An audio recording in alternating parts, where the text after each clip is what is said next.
오늘 본문의 말씀을 가지고 예수님을 시험하는 바리새인들이라는 제목으로 함께 말씀 나누도록 하겠습니다. 우리 옆에 계신 분들에게 오늘 이렇게 인사했으면 좋겠는데요. 말씀대로 순종하는 성도들이 됩시다. 말씀대로 순종하는 성도들이 됩시다. 그렇습니다. 언제나 하나님 말씀대로 순종하여서 하나님의 마음을 기쁘게 해드리고 시원케 해드릴 수 있는 저와 여러분들이 다 되시기 바랍니다. 한 주간 동안 잘 지내셨습니까? 예, 저도 여러분들의 사랑과 기도로 잘 보내고 이 자리에 건강하게 서게 되었습니다. 이번 주 중에 보니까 꽃들이 이제 시들시들해지고 있습니다. 그래도 감사한 것은 주변의 이 나무들을 보게 되니까 더 푸르러진 것 같아요. 녹음이 더 짙어지고 있는데 여러분들 교회 동산에 올라가 보시면 여기저기 이름 모를 꽃들이 심겨져 있는 것을 보게 됩니다. 자주 제가 이제 바람을 쏘고 교회 주변을 산책을 하게 되는데 걷고 싶은 교회가 되고 있는 것 같아서 참 감사했습니다. 교회 예배만 드리러 오시는 것이 아니라 쉼도 가지시고 또 교회에서 아름다운 교제도 함께 나눌 수 있는 그런 성도님들이 되셨으면 좋겠습니다. 벌써 4월의 마지막 주가 되었습니다. 1년에 벌써 3분의 1이 지나갔는데요. 여러분 연초에 계획하셨던 모든 일들이 하나님의 뜻 가운데서 연말에 다 이루어질 수 있도록 계획대로 열심히 실천하시고 최선을 다할 수 있는 귀한 우이제일교회 모든 성도님들이 다 되시기 바랍니다. 자, 오늘은 지난 시간에 이어서 마가복음 10장 말씀을 같이 살펴보려고 합니다. 마가복음 10장 1절에서 12절까지의 말씀을 쭉 보게 되면 이 예수님과 바리새인 사이에서 이 이혼 논쟁에 대해서 이렇게 말씀하고 있는 것을 보게 되죠. 근데 이 오늘 4절까지의 말씀만 살펴볼 텐데요. 이 본문의 말씀을 통해서 하나님이 우리들에게 주시고자 하는 교훈의 말씀이 무엇인지 같이 한번 생각해 보는 시간을 갖도록 하겠습니다. 자, 오늘 본문 1절 말씀 보니까 이렇게 말씀을 시작하는데요. 1절 말씀 같이 한번 읽어보도록 하겠습니다.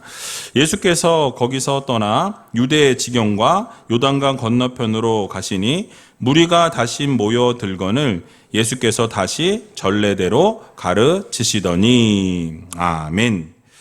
자, 주님께서 예루살렘으로 가시는 이 도중에 유대 지경에서 사역하시는 모습을 이렇게 그리고 있습니다. 이 지금 본절에서 이 유대 지경과 요단강 건너편이라는 곳은 이 베레아 지방을 말씀합니다. 바로 주님께서 처음에 세례를 받으셨던 그곳 근처라고 생각하시면 될 것 같아요. 근데 우리 예수님께서 그곳에서도 전례대로 가르치시는 사역을 감당하셨다라고 우리들에게 이렇게 말씀해 주고 있는 것이죠. 자, 사실 우리 지금 주님께서 어떤 상황 가운데 계시냐면 이 예루살렘으로 지금 입성하시는 상황 가운데 있습니다. 그러니까 예루살렘을 향해서 나아가는 상황이죠. 곧 십자가를 지시기 위해서 한 걸음 한 걸음 나아가시면서 사역을 감당하시는 상황 가운데 있으셨다라고 생각하시면 될 것 같습니다. 곧 처절한 고난의 십자가를 지시기 위해서 예루살렘으로 가시는 상황 가운데 계셨지만 예수님께서는 자신에게 주어진 이 사역을 계속적으로 지속적으로 감당하셨다라는 것을 우리들에게 보여주고 계신 것이죠.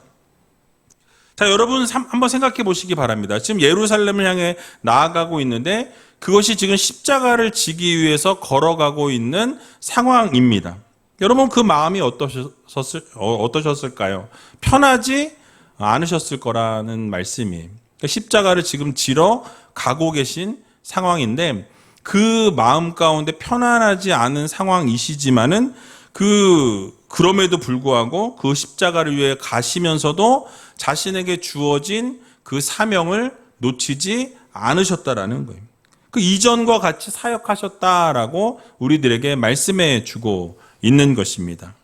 그러니까 처음 세례를 받으시고 그 사역하시던 그 열심이 십자가를 지려고 예루살렘으로 가시는 그 길에도 변함이 없으셨다라는 말씀이에요. 그러니까 여러분 죽음을 향해 나아가고 있는 그 마음인데 자신에게 주어진 그 사명을 지속적으로 끊임없이 감당한다라는 것은 여러분 쉬운 일이 아닙니다. 근데 주님의 사역의 이 태도는 끝까지 주님의 사역을 감당하시고자 하는 그런 모습을 우리들에게 보여주고 있다라는 거죠. 교훈을 주고 있다라는 것입니다. 바로 주님의 일을 감당한다라는 것은 쉽지 않지만 모든 것을 이 초월하는 믿음을 가지고 계셨다라는 거예요. 그러니까 주님께서 죽음과 고난이 이 코앞에 놓여 있으셨지만 초연하게 사역을 감당하셨다. 그 모든 힘들고 어려운 상황 가운데 있었지만은 그럼에도 불구하고 그 사역을 기쁨으로 지속적으로 감당하셨다라는 것을 우리들에게 말씀해 주고 있는 것입니다. 여러분, 이처럼 우리도 이 사역을 감당할 때에 주님께서 사역을 감당하신 것처럼 어떤 고난이 찾아올지라도 모든 것을 좀 초월할 수 있는 그런 믿음의 성도들이 되어야 할 것입니다. 그러므로 우리에게 주어진 사명이 어떤 것이든지 하나님께서 여러분들에게 주신 사명에 최선을 다하시고 또 열정과 열심을 다하셔서 하나님께서 주신 사명 아름답게 감당할 수 있는 귀한 믿음의 우이제일교회 성도님들이 다 되시길 주님의 이름으로 간절히 축원드립니다. 자, 우리가 또 한 가지 생각해 볼 수 있는 것은 1절 하반절을 보게 되니까 예수께서 다시 전례대로 가르치시더니 라고 이렇게 설명하고 있습니다. 이 말씀의 뜻은 다시 반복해서 가르치셨다라는 말씀이에요. 즉 우리 주님께서 베레아 지방에 가셔서 새로운 어떤 진리를 따로 가르치신 것이 아니라 늘 전하시던 천국의 메시지, 하늘의 메시지, 하나님의 그 복음의 메시지를 동일하게 전하셨다라는 것을 우리들에게 교훈해 주고 있는 것이죠. 그러니까 천국의 진리의 복음을 다시 한번 반복해서 가르치셨다라고 말씀하고 있는 것입니다. 여러분, 태양이 매일 뜨고 매일 지지만 그래도 새롭게 뜨는 그 태양을 우리가 바라보면서 새로운 것 같이 그런 마음과 그런 각오를 하는 것을 보게 되죠. 그러니까 하나님의 말씀도 늘 반복해서 듣고 배워서 늘 들어도 그것이 늘 새롭게 우리에게 다가오게 된다라는 것을 교훈해 주고 있는 말씀입니다. 그러니까 특별히 우리들은 망각을 잘하는 존재이기 때문에 들었던 말씀을 또 들어도 늘 새로운 말씀으로 다가온다라는 것이죠. 또 하나님의 말씀은 다시 반복해서 들어도 진리의 말씀이기 때문에 또 새롭게 하나님의 말씀이 다가오게 되는 것을 우리는 보게 되는 것입니다. 그래서 이전에 읽었던 말씀인데도 다시 동일하게 또 그 말씀을 읽어도 또 다른 새로운 은혜가 우리에게 충만하게 임하는 것을 아마 여러분들이 아마 경험하셨을 거예요. 새로운 말씀이 또 진리로 새롭게 다가오는 것을 보게 됩니다. 그래서 어제 들은 말씀을 오늘 또 다시 들어도 또 새롭게 깨달아지는 것이 있다라는 사실이에요. 왜냐하면 성도의 신앙이 성장함에 따라서 똑같은 말씀을 우리가 듣게 되어도 새로운 그 깊이가 우리 안에 생기기 때문에 또 다르게 그 말씀이 다가오게 되는 것을 우리는 보게 되는 것입니다. 그래서 복음을 전하다 보면 때로는 반복할 때가 있고 또 겹치는 내용이 자주 나올 때가 있는 것을 보게 되죠. 왜냐하면 하나님의 진리는 다양하고 풍성하지만 그 핵심이 언제나 동일하다라는 거예요. 바로 예수 그리스도의 십자가의 복음이 그 안에 담겨져 있기 때문에 그렇습니다. 그러니까 아무리 설교가 다양하고 기교가 있다 할지라도 결국 동일한 진리를 반복할 수밖에 없고 그 내용이 벗어날 수 없다라는 거예요. 왜요? 십자가의 예수 그리스도의 복음이 그 복음의 핵심이기 때문에 그렇습니다. 이 진리를 벗어나게 되면 문제가 발생하게 된다라는 거예요. 그래서 여러분, 일반 성도들이 쉽게 이단에 빠지는 이유가 무엇입니까? 전에 들어보지 못한 새로운 말씀을 들었기 때문에 그래요. 전했기 때문에 그렇습니다. 여러분, 일반 교리에서는 들어보지 못했던 신선함이 이 이단 교리에 있다라는 거예요. 쉽게 미혹되는 것입니다. 이단이 여러분 무엇입니까? 끝이 다르다는 거예요. 그래서 다를 이자에 끝, 단자입니다. 그래서 비슷한 복음을 전하는 것 같지만 사실은 다른 복음을 전하고 있고 그 끝에는 어떻습니까? 완전히 다른 것을 말씀하고 있는 것을 보게 되죠. 마지막에는 항상 그 사이비 교주가 등장하는 것을 보게 됩니다. 근데 그게 이단임. 나중에 푹 빠지고 나서 피할 수 없을 때가 되었을 때 그때 이제 이 교주가 등장하는 것을 보게 되죠. 그러므로 하나님의 말씀을 들을 때 우리가 단순함과 이 반복과 지속이 있어야 된다는 거예요. 지속적으로 반복해서 듣고 하나님의 말씀을 우리가 배우게 될 때 그 말씀이 우리 마음 가운데 새겨지게 되고 그 말씀이 살아 움직이게 된다는 것을 우리는 반드시 기억해야 할 것입니다.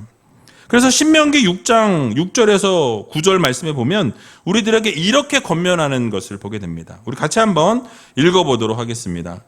오늘날 내가 내게 명하는 이 말씀을 너는 마음에 새기고 내 자녀에게 부지런히 가르치며 집에 앉았을 때에든지 길에 행할 때에든지 누웠을 때에든지 일어날 때에든지 이 말씀을 강론할 것이며 너는 또 그것을 내 손목에 메어 기호를 삼으며 내 미간에 붙여 표를 삼고 또 내 집 문설주와 바깥문에 기록할지니라. 아멘. 자, 여러분 뭐라고 말씀하고 있습니까? 하나님께서 하나님의 말씀을 우리의 마음에 새기라고 말씀합니다. 그 말씀이 살아서 움직여지게 하기 위해서는 이 하나님의 말씀을 자녀들에게 늘 가르치라고 우리들에게 교훈해 주는 것을 보게 되죠. 집에 있을 때든지 길을 행할 때든지 누웠을 때든지 일어났을 때든지 언제든지 말씀을 가르치고 또 가르치라는 거예요. 그러니까 심지어는 그 말씀을 손목에 메고 이마에 붙이고 또 벽에도 붙이고 집 문기둥과 문에 다 말씀을 붙여서 그 말씀을 지속적으로 읽게 하고 듣게 하고 보게 하라는 거예요. 계속해서 말씀을 생각하게 하고 말씀을 듣게 하고 읽게 하게 되면 그들이 어떻게 된다는 거죠? 그 말씀을 마음에 새기게 된다라고 말씀합니다. 그러니까 결국 하나님의 말씀이 마음에 새겨져야만 그 말씀대로 살아가는 믿음의 자녀들이 되어진다라는 말씀이에요.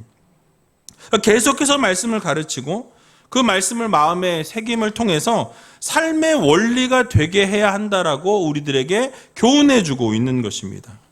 그 말씀을 우리의 삶의 기준으로 삼아야 된다라고 말씀하고 있어요.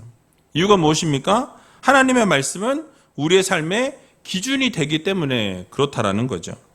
그러므로 예수님께서 말씀을 반복해서 진리를 가르치신 것처럼 바로 우리도 말씀을 반복해서 듣고 배우고 그 말씀이 말하는 곳에 가고 멈추라는 곳에 멈출 수 있는 그런 성도들이 되어야 할 것입니다. 그래서 언제나 하나님의 말씀대로 순종하고 하나님께서 우리에게 말씀하신 그 말씀 그대로 따를 수 있는 귀한 우이제일교회 모든 성도님들이 다 되시길 주님의 이름으로 간절히 축원드립니다. 자, 그렇게 예수님께서 사람들을 가르치실 때에 이제 바리새인들은 예수님을 시험하기 위해서 나왔다라고 성경은 말씀합니다. 오늘 본문 2절 말씀인데요. 같이 한번 2절 말씀 읽어보도록 하겠습니다. 바리새인들이 예수께 나와 그를 시험하여 묻되 사람이 아내를 내어버리는 것이 옳으니까. 아멘. 자, 바리새인들이 무엇을 가지고 예수님을 시험했다고 말씀하죠? 이 이혼 문제를 가지고 나와서 예수님을 시험했다라고 말씀합니다. 즉 사람이 아내를 내어버리는 것이 옳으냐라고 이렇게 묻고 있는 것을 보게 되죠. 여러분 옳습니까?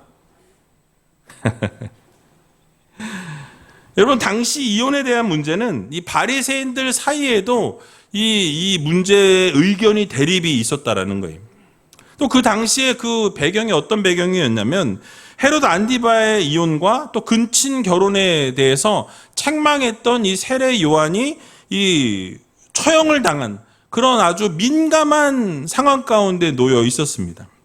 상당히 이 이혼의 문제가 민감한 상황 가운데 있었는데 이 민감한 문제를 의도적으로 예수님께 가지고 나와서 그 문제를 물었다라는 거예요. 여러분 이유가 무엇이겠습니까? 이런 민감한 문제였던 이혼 문제를 예수님께 제기하여서 예수님을 올무에 걸고자 하는 그런 마음이 그 바리새인들 가운데 있었다라는 거예요. 그러니까 사실 바리새인들은 여러 가지 문제로 예수님을 계속해서 시험해 왔던 무리들이었습니다. 근데 우리가 기억해야 될 것은 이렇게 주님을 시험하는 행위는 하나님의 진노를 부르는 행위와 같은 행위였다라는 것을 우리는 반드시 기억해야 할 것입니다. 그러니까 하나님께서는 하나님의 말씀에 순종하지 아니하고 하나님을 시험하는 자들에게는 하나님은 진노의 형벌을 내리신다라고 우리들에게 말씀해 주고 있는 것이죠. 여러분, 출애굽 1세대의 모습을 생각해 보면 이스라엘 그 출애굽 1세대가 어떻게 되었습니까? 광야에서 다 죽임을 당하게 되는 것을 보게 되죠. 1세대들은 이 가나안에 다 들어가지 못하고 그들이 모두 광야에서 죽었다라고 성경은 말씀하고 있습니다. 그러니까 이유가 무엇이었을까요? 멸망을 당한 이유가 무엇이냐는 거예요. 바로 하나님을 시험함으로 하나님을 대적하여서 하나님의 진노를 그들이 피할 수 없었다라고 성경은 말씀하고 있습니다. 그러니까 출애굽기 17장 7절에 보게 되니까 이렇게 말씀합니다. 우리 같이 한번 읽어보도록 하겠습니다. 그가 그곳 이름을 마사라 또는 무리바라 불렀으니 이는 이스라엘 자손이 다투었음이요 또는 그들이 여호와를 시험하여 이르기를 여호와께서 우리 중에 계신가 아닌가 하였음이더라. 아멘. 자, 이스라엘 백성들이 르비딤에 장막을 쳤다라고 말씀합니다. 그런데 그곳에 물이 없었다라고, 마실 물이 없었다라고 말씀하죠. 근데 백성들은 어떻게 했습니까? 마실 물이 없게 되자 모세를 원망하고 불평했다라고 말씀하고 있어요. 그러니까 모세한테 그런 원망과 불평을 쏟아 놓았다라는 것은 결국 하나님을 향해서 원망과 불평을 쏟아 놓았던 것입니다. 그러자 모세는 어떻게 합니까? 이스라엘 백성들의 이 원망과 불평을 하는 그 이스라엘 백성들에게 바로 하나님을 시험하는 행위다라고 규정하는 것을 보게 되죠. 왜냐하면 언제나 하나님은 신실하셨고 언제나 하나님은 눈동자같이 그 백성들을 지키시고 보호하신 하나님이셨습니다. 광야에서 끊임없이 그들을 인도해 주신 하나님이셨고 당장에는 부족한 것이 있을지 모르나 하나님께서는 언제나 채워주시는 하나님이셨다라는 사실이에요. 모자라지 않도록 하나님은 부어주셨고 허락해 주시는 것을 우리는 보게 됩니다. 게다가 이 출애굽기 15장 그 앞에 장을 보게 되면 이 마라에서 마실 수 없는 쓴물이 있었다라고 성경은 말씀하죠. 그때도 하나님께서 어떻게 하셨습니까? 그 마라의 쓴물을 단물로 바꿔주시는 것을 우리는 보게 되죠. 이처럼 언제나 하나님은 부족한 것을 채워주시고 은혜를 베풀어 주시고 동일한 기적을 계속해서 보여주셨던 하나님이신데 그 하나님 앞에서 언제나 이스라엘 백성들은 뭘로 일관합니까? 원망과 불평으로 일관했다라고 성경은 말씀하고 있어요. 그러니까 사실 이런 이스라엘 백성들의 모습과 태도는 하나님께서 언제나 함께 하셨지만은 함께 하신다는 그 사실을 믿지 못했고 의심했다라고 말씀하죠. 그러니까 하나님을 하나님으로 인정하지 못했다라고 말씀합니다. 이것이 곧 어떤 태도예요? 하나님을 시험하는 태도였다라는 사실이에요. 여러분, 사실 하나님께서 그동안 이스라엘 백성들에게 어떤 모습을 보여주셨습니까? 하나님은 이스라엘 백성들을 위해서 홍해를 갈라주셨습니다. 양식이 없어 굶주릴 때에는 이 만나로 그들을 채워주시는 것을 보게 되죠. 낮에는 구름 기둥으로, 밤에는 불 기둥으로 그들을 언제나 인도하셨고 그들을 보호하셨던 것을 우리는 성경을 통해서 보게 됩니다. 그러니까 하나님께서는 늘 함께 하신다라는 것을 보여주셨고 이스라엘 백성들에게는 언제나 은혜를 베풀어 주시는 전지전능하신 하나님이심을 말씀해 주셨고 보여주셨다라는 거예요. 알려주셨다라는 거예요. 근데 그럼에도 불구하고 그런 하나님을 향해 이스라엘 백성들이 어떻게 했습니까? 목이 마르다고 하나님 앞에 원망하고 불평하는 그 하나님을 시험하는 일들을 지속적으로 했다라는 거예요. 이것은 무엇입니까? 곧 하나님의 인도하심을 부정한 것이고 하나님을 시험했다라는 말씀이에요. 여러분, 오늘을 살아가는 우리들의 모습 가운데도 이런 모습이 있습니다. 언제나 하나님은 우리와 함께 하셨고 언제나 우리와 동행하셨고 우리의 필요한 것들을 공급해 주셨고 채워주시는 하나님이심에도 불구하고 좋지 않은 일이 생기거나 어려움이 생기거나 고난과 환난이 생기면 우리는 여지없이 하나님을 원망하고 불평하는 모습이 우리 가운데 있다라는 거예요. 그러니까 하나님을 향한 그 마음은 온데간데 없어지고 늘 이스라엘 백성들과 같이 원망과 불평으로 일관하는 삶을 살아가고 있진 않은지 우리 자신을 좀 돌아볼 필요가 있는 것입니다. 그러나 이렇게 원망과 불평으로 일관하고 언제나 함께 하시는 하나님을 의심하고 또 시험하고 대적하는 자들은 하나님의 진노를 피할 수 없다라는 이 사실을 우리는 반드시 기억해야 할 것입니다. 그러므로 우리 모두는 하나님을 날마다 확신하고 우리 하나님을 언제나 믿음 가운데서 바라보면서 하나님께서 가라는 곳에 우리가 가고 하나님께서 멈추라는 곳에 멈출 수 있는 순종의 사람들이 되어야 한다라는 사실이. 그래서 이번 한 주간도 하나님 앞에서 바른 믿음으로 원망과 불평이 아니라 언제나 신실하신 하나님을 우리가 바라보면서 하나님께서 이루실 일들을 기대하고 또 원하시는 삶을 살아갈 수 있는 저와 여러분들이 다 되시길 주님의 이름으로 간절히 축원드립니다. 이제 마지막으로 오늘 본문 3절과 4절 말씀 같이 읽어보고 말씀을 마치도록 하겠습니다. 대답하여 가라사대 모세가 어떻게 너희에게 명하였느냐 가로되 모세는 이혼 증서를 써 주어 내어 버리기를 허락하였나이다. 아멘. 자, 예수님을 시험하여서 아내를 내어 버리는 것이 옳으냐는 이 질문에 예수님께서는 그럼 모세는 어떻게 했느냐라고 물으시는 것을 우리는 보게 되죠. 자, 그런데 이 바리새인들이 뭐라고 대답합니까? 모세가 이혼 증서를 써서 주게 되면 그냥 내어 버리는 것을 허락했습니다라고 이렇게 대답하는 것을 보게 되죠. 그러니까 이 본문만 보게 되면 모세가 이혼에 대해서 그냥 자유롭게 허락했다라고 이야기하는 뉘앙스로 우리가 보여지게 되고 들려진다라는 거예요. 근데 사실은 모세가 그렇게 말하지 않았습니다. 신명기 24장 1절에 보게 되면 이렇게 말씀하고 있어요. 같이 한번 읽어보도록 하겠습니다. 사람이 아내를 취하여 데려온 후에 수치되는 일이 그에게 있음을 발견하고 그를 기뻐하지 아니하거든 이혼 증서를 써서 그 손에 주고 그를 자기 집에서 내어 보낼 것이요. 아멘. 자, 모세가 지금 뭘 말씀하죠? 수치되는 일이 발견되었을 때에 단서가 붙어 있어요. 분명히 결혼을 해서 가정을 이루었는데 이 여인에게서 수치되는 일이 발견됐을 때에만 이 이혼 증서를 써서 내어주라고 말씀하고 있는 것을 보게 되죠. 여러분, 그런데 바리새인들 어떻게 했습니까? 이 말을 쏙 빼놓고 수치된 일에 대해서도 자기 자신들 마음대로 해석을 붙였다라는 거예요. 여러분, 그 당시 고대 사회에서는 이 결혼한 신부에게 있어서 수치되는 일이 어떤 일이었겠습니까? 그러니까 순수한 처녀가 아닌 부정한 여인을 말씀하고 있어요. 이 성개방 풍조가 만연한 현대 사회에서는 여인의 과거를 문제 삼지 않는 그런 사람들이 많아졌지만 그 당시에는 이 여인들의 어떤 그 순수한 처녀인 것이 되게 중요했다라는 거예요. 매우 중요한 일로 여겨졌다라는 거죠. 자, 그런데 예수님께서 당시 바리새인들이 이 수치스러운 일이 말도 안 되는 그 일들로 이 확대 해석하는, 그래서 이혼 이 사유를 확대해서 그들이 그것을 적용하는 것을 우리는 보게 됩니다.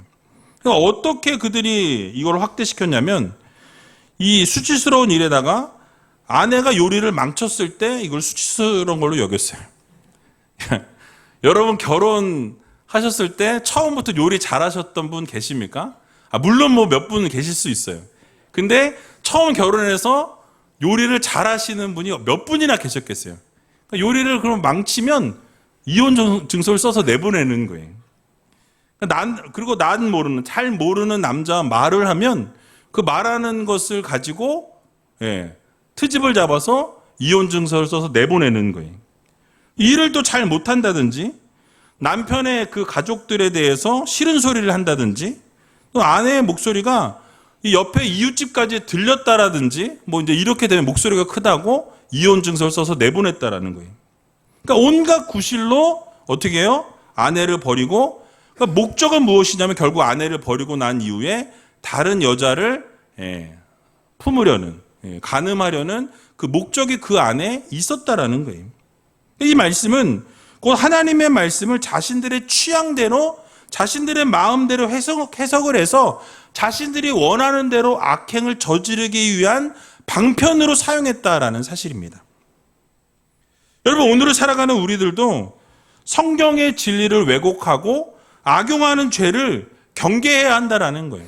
그러니까 성경 말씀을 내 뜻대로 해석하고 내 마음대로, 내가 복음이라 그러죠. 내 마음대로 해석해서 자기 뜻대로 그것을 이용하려고 한다라는 것을 보게 되는 거예요.